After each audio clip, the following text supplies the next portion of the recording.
ये कहानी है गुलिवर नाम के आदमी की, जो दुनिया का सबसे बड़ा आदमी बन गया था। कहानी की शुरुआत में गुलिवर को दिखाया जाता है वह एक ऑफिस में काम किया करता था। वहीं पर गुलिवर अपने एक दोस्त को जॉब पर रखने के लिए वहां पर लाया हुआ था। उसी जगह पर एक डार्सी नाम की लड़की भी काम करती थी। गुलिवर उसे बेहद पसंद करता था, लेकिन उसे कभी अपनी दिल की बातें बताने की हिम्मत नहीं हुई। इसी बात पर डैन ने गुलिवर से पूछा, क्या तुम डार्सी को पसंद करते हो? लेकिन गुलिवर ने बहाने बनाते हुए साफ इनकार कर दिया। उसने कहा कि मैं भला उसे क्यों पसंद करूंगा। और तभी वो दोनों लिफ्ट के अंदर चले गए और वहां पर डार्सी भी आ गई। इन दोनों को देखकर डैन ने कहा कि लिफ्ट में मेरा दम घुटता है। यह कहकर वहां से चला गया। लिफ्ट बंद होने के बाद पता नहीं क्या हुआ, गुलिवर की बोलती ही बंद हो गई। कुछ देर बाद लिफ्ट खुलने के बाद डार्सी वहां से चली गई। उसके बाद गुलिवर अपने आप से जोर जोर से बातें करने लगा। उसके बाद डैन गुलिवर के घर आया। डैन ने जब गुलिवर से पूछा क्या हुआ, आगे बात हुई, लेकिन उसने कुछ नहीं बताया। तभी डैन ने बताया कि मेरा प्रमोशन हो चुका है और मैं तुम्हारा बॉस बन चुका हूँ। अब मैं जो भी कहूँगा तुम्हें मानना पड़ेगा। लेकिन गुलिवर को ये बातें हजम नहीं हुई। उसे बहुत दुख हुआ क्योंकि वो सालों से काम करता रहा, पर वो जहाँ का तहाँ रह गया। एक दिन गुलिवर डार्सी के पास पहुंच गया। डार्सी कंप्यूटर पर काम कर रही थी। वो डार्सी से कुछ कहना चाहता था। उसने एक पर्चा उठाया और तभी डार्सी ने कहा, क्या तुम कुछ लिखना चाहते हो? गुलिवर उसे खुश करने के लिए उसने कहा, हाँ मैं लिखता हूँ, मुझे घूमने टहलने का बहुत शौक है। यह सुनकर डार्सी भी बहुत खुश हुई। उसके बाद गुलिवर घर गया और वह इंटरनेट पे खोजने लगा कुछ लिखने के लिए। सच तो ये था कि गुलिवर ना ही कभी घूमा था और न ही उसे कभी लिखने का शौक था। वो तो बस डार्सी को खुश करने के लिए ऐसा कह दिया था। काफी मेहनत के बाद उसने कुछ किताबों से कुछ लाइनें लिख दिया था। उसने लिखने के बाद सीधा डार्सी को दिखाया। डार्सी देखते ही काफी खुश हुई और उसकी कुछ तारीफें भी की। उसने अमेरिका के एक मैक्सिको शहर के बारे में लिखा हुआ था। तभी डार्सी ने बताया कि बरमूडा टंगल के बारे में एक आदमी जो लोगों को बेवकूफ़ बनाता रहता है और तुम्हें वहां पर जाकर उसके बारे में लिखना है। वहां पर तुम्हें 3 हफ्ते रहना होगा। डार्सी ने कहा कि ये काम तुमसे अच्छा कोई नहीं कर सकता। बस फिर क्या था, गुलिवर वहां जाने के लिए तैयार हो गया। उसके बाद गुलिवर एक बोट के पास गया। वहां पर एक आदमी था। उसने बताया कि इसमें मैप लगा हुआ है, वह सीधा तुम्हें वहां पर लेकर जाएगा। गुलिवर उस बोट में बैठा और सीधा अपनी मंजिल की तरफ चल दिया। कुछ दूर जाने के बाद उसे नींद आने लगी और चेहरे पर एक किताब रखकर सो गया था। और जब उसकी आंखें खुली तो उसने देखा कि सामने पानी की लहरें काफी ऊपर ऊपर उठ रही थी। पानी की लहरें बोट पर भी आने लगी। वह जोर जोर से मदद के लिए चिल्लाने लगा। तभी वो जल्दी से कुछ ऐसे कपड़े पहनने लगा ताकि वो पानी में डूबे न। उसके बाद उसका फोन नीचे गिर गया और वो जल्दी से फोन उठाया और पुलिस को कॉल करने लगा। पता चला कि वहाँ पर नेटवर्क ही नहीं था। तभी अचानक से एक पानी का बड़ा सा बवंडर आया और उसकी पूरी बोट उसमें समा गई। जब उसकी आंखें खुली तो उसने देखा कि वो रस्सियों से बंधा हुआ था। उसके बाद उसने देखा कि चींटियों जैसे कुछ छोटे सिपाही उसके ऊपर घूम रहे थे। उसमें से एक सिपाही जिसका नाम एडवर्ड था, वह स्पीकर लगाकर उससे बातें कर रहा था। एडवर्ड उसे बार बार हैवान के नाम से पुकार रहा था। वह गुस्से में उठा, सारी रस्सियां टूट गईं। गुलिवर उन छोटे लोगों को देखकर डर गया। उसे लगा कि यह एक सपना देख रहा। लेकिन उन सैनिकों ने हार नहीं माना। उसे फिर से रस्सी में फंसाकर नीचे गिराने की कोशिश करने लगे। उसके बाद उन सैनिकों ने उसे जमीन पर गिराकर बेहोश कर दिया। उसके बाद उसे रस्सियों में बांधकर लिलीपुट शहर के अंदर ले जाया गया। वहाँ के राजा विडोर का राज चलता था। गुलिवर वहाँ पर उनके घर से भी बड़ा दिखाई दे रहा था।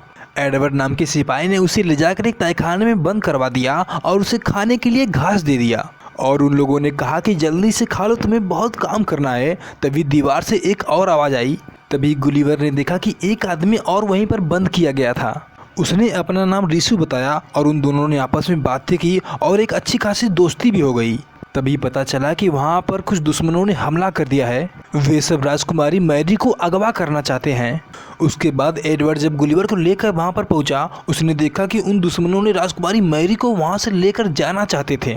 इससे पहले कि वे सब राजकुमारी को लेकर जाते, एडवर्ड ऊपर की ओर जाने लगा। रिसु ने गुलिवर से कहा कि वो सही वक्त पर ऊपर नहीं पहुंच पाएगा, तुम्हें ही कुछ करना पड़ेगा। जब उन सिपाहियों ने गुलिवर को देखा, उसे देखते ही वहां से भागने लगे। गुलिवर ने 2 लोगों को उठाया और पानी में सीधा फेंक दिया और राजकुमारी मैरी को सही सलामत वहां से बचा लिया। जब एडवर्ड वहां पर पहुंचा तो उसे वहां कोई नजर नहीं आया। वो काफी हैरान हो गया। तभी पता चला कि आग भी लग चुकी है और आग काफी बेकाबू हो चुकी है। उसे बुझाना मुश्किल हो गया था और उसी आग की चपेट में राजा विडोर भी फंसे हुए थे। जब गुलिवर वहां पर पहुंचा, आग कैसे बुझाया जाए उसे कुछ समझ में नहीं आ रहा था। कुछ देर बाद उसे समझ में आया कि क्या करना है। उसने अपनी पैंट उतारी और पेशाब करना शुरू कर दिया। इधर आग भी बुझ गई और उसका काम भी हो गया। तभी एडवर्ड वहां पर उसे रोकने के लिए आया। गुलिवर ने उसके मुंह पे भी पेशाब कर दिया। तभी एडवर्ड ने कहा कि इस गुस्ताखी के लिए तुम्हें दीवार में चुनवा दिया जाएगा। इस तरह गुलिवर ने उन सबकी जानें बचाई, जिसकी वजह से राजा बहुत प्रसन्न हुए।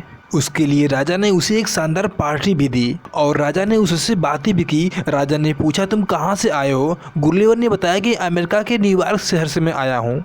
राजा ने उसके लिए एक घर भी बनवाया और कुछ सैनिकों को भेजकर उसका नाव भी ढूंढने के लिए कहा। इधर रिसु राजकुमारी को बेपनाह प्यार करता था, पर राजकुमारी को बताने की कभी हिम्मत नहीं हुई, क्योंकि वह एक राजकुमारी थी और यह एक मामूली इंसान था। पर उसकी मदद गुलिवर करने वाला था। उसे कुछ तरीके भी बताया। जब रिसु राजकुमारी के पास गया, दीवार के पीछे गुलिवर भी छुपा हुआ था। गुलिवर जैसे जैसे बोलता गया, रिसु उसकी बातों को दोहराता गया और इन सब बातों को सुनकर राजकुमारी काफी खुश हुई और वो भी रिसु को पसंद करने लगी। और तभी वहां पर किसी की आने की आवाज सुनाई दी और राजकुमारी वहां से चली गई।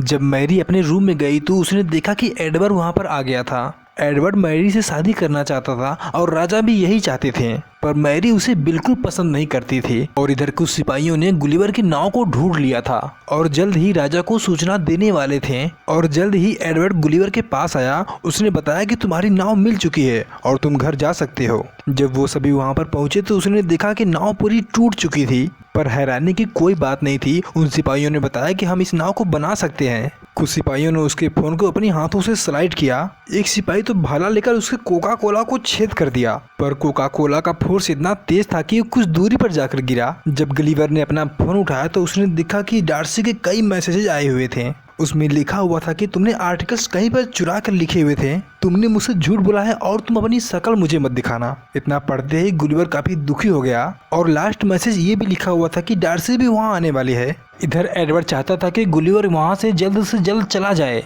क्योंकि गुलिवर वहाँ के लोगों को बचाया था, इसलिए सभी लोग उसकी ही तारीफ कर रहे थे, जो कि एडवर्ड को बिल्कुल पसंद नहीं था। उसने राजा से भी कहा कि गुलिवर को जल्द से जल्द यहाँ से जाने को कहा जाए, लेकिन तभी राजा ने कहा कि अगर वो यहाँ पर रहना चाहता है तो यहाँ रह सकता है, क्योंकि वो हमारी मदद करता है। पर ये बातें एडवर्ड को बिल्कुल पसंद नहीं आई और वो गुस्से में गया, पानी के रास्ते पूरी तरह से बंद कर दिया। दुश्मनों ने मौका देखकर वहां पर गोलीबारी करना शुरू कर दिया। वो ऐसा इसलिए कर रहा था कि क्या गुलिवर सभी को बचा पाएगा। तभी राजा ने गुलिवर को वहां पर बुलाया और उसे बताया गया कि सभी दुश्मनों को तुम्हें खत्म करना होगा। पर गुलिवर ऐसा बिल्कुल नहीं चाहता था, पर उसे राजा की बात माननी पड़ी। गुलिवर ने तुरंत कपड़े निकाले और उनके पास चला गया। गुलिवर ने उनसे जाकर कहा कि देखो, मैं एक नाटक करना चाहता हूँ, तुम भी यही चाहते हो, मैं तुम्हें मारना नहीं चाहता। तभी उसने पानी में जोर जोर से पीटना शुरू कर दिया। पता चला कि उन लोगों ने उसे चारों तरफ से घेर लिया था। तभी एक सिपाही के ऑर्डर देते ही उन लोगों ने उस पर गोलीबारी करना शुरू कर दिया, लेकिन उसे उन गोलियों का कोई असर नहीं हुआ। लेकिन अचानक से गुलिवर ने एक ही झटके में उन सिपाहियों को घायल कर दिया और उनके पूरे नाव को पकड़कर उनसे दूर ले जाने लगा। इस तरह दुश्मनों को हराकर गुलिवर लिलीपुट का मसीहा बन गया। एक दिन एडवर्ड शराब लेकर मैरी के रूम में घुस गया। वो उससे बातें करना चाहता था, पर मैरी उसे पसंद नहीं करती थी और बातें करने से साफ इनकार कर दिया और रूम से बाहर जाने के लिए कहा। एडवर्ड को काफी गुस्सा आया और वो वहां से चला गया और वो सीधा दुश्मनों के पास चला गया। उसने उन लोगों से मिलकर गुलिवर को जान से मारने की साजिश करने लगा। इधर एडवर्ड ऐसा रोबोट बना लिया था, लिलीपुट में आकर गुलिवर को ललकारने लगा लड़ने के लिए। गुलिवर भी उससे लड़ने के लिए तैयार हो गया। तभी एडवर्ड ने उसके पैंट को पकड़ा और हवा में लटका दिया। ऐसा करने के बाद गुलिवर को हार मानना पड़ा। गुलिवर के हार मानने के बाद सभी लोग बहुत दुखी हुए। उसके बाद एडवर्ड ने गुलिवर को रस्सियों से बांध कर एक ऐसे टापू पर भेज दिया जहां पर कोई जाना नहीं चाहता। गुलिवर के वहां से जाने के बाद कुछ दिन बाद पता चला कि डार्सी भी वहां पर आ चुकी है। ये खबर रिसु को मिलते ही वो जल्द ही गुलिवर को बताना चाहता था।